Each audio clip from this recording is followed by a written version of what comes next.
Hello, sisters. Today I wanted to talk with you about moving from survivor to thriver. So, we've all been getting pretty good at correcting ourselves when we talk about ourselves as a victim. We are not victims, we're survivors. We've overcome so much. We've overcome so much that we've done, like I said, this great job of reprogramming ourselves to call ourselves survivors, to call other victims of abuse and neglect survivors as well. And yet, recently it's been, kind of coming through the woodwork that it's not enough to just survive. It's not healthy to be in survival mode. And so, how do we cross the bridge into a place where we're thriving in our lives? So, my question for you is, what have you been doing on your spiritual path to, one, get to that point where you can say safely and comfortably, I am a survivor? And two, what will it take for you to move into that next level of yourself as a thriver? For me, I have recently been really working on my responses to negative stimuli, where I used to perceive things that were negative as worse than they are. I think I've done good work at kind of overcoming that and seeing it a little bit more clearly. But this year has brought up some new issues for me to work on, and fortunately I've been able to kind of take those in stride. It was difficult, as many of you know, especially in January, dealing with an extraordinary amount of betrayal with some of the women that I brought into my inner circle.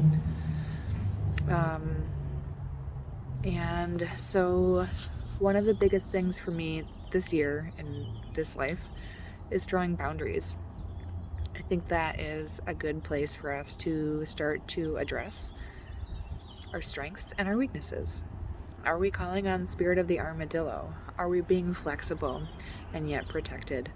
Instead of having these rigid boundaries, they can be flexible, and they don't have to be the same for every person. Let's just say they don't have to be the same for our parents as they are for children that we're coming across in the community. But a part of that is we don't have this, jaded background with those kids or with these new people that we're encountering.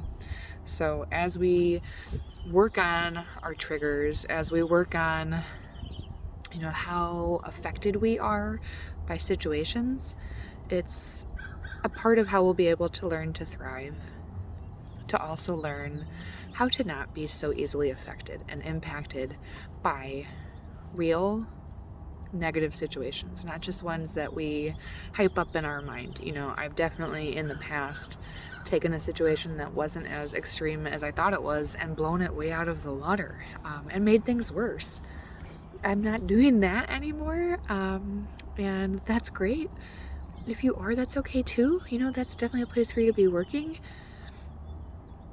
But there is this kind of concern that comes up when the threat is real.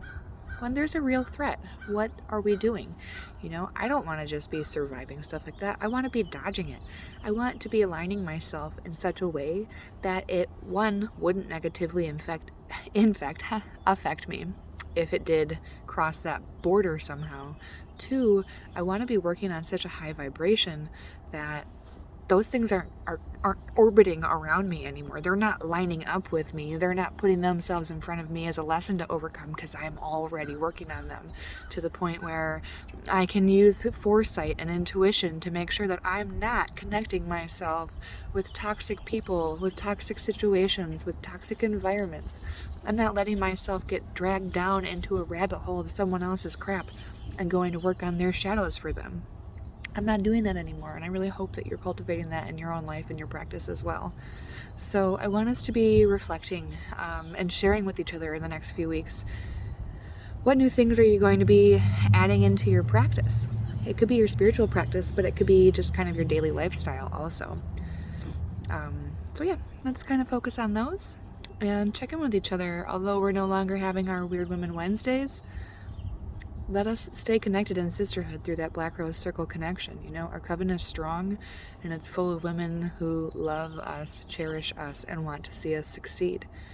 So the more we can talk with each other about what we're doing to find success in our lives, the better, because it can inspire ideas within our own lives, even if it's not exactly the same thing. Inspiration is opening up this kind of creativity for us to find what works for us and what doesn't.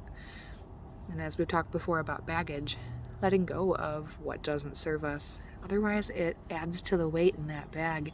And if you're going to have to carry something heavy, it might as well be something that is working for you. That's a part of thriving. I love you all, and I hope that you have just a fantastic weekend.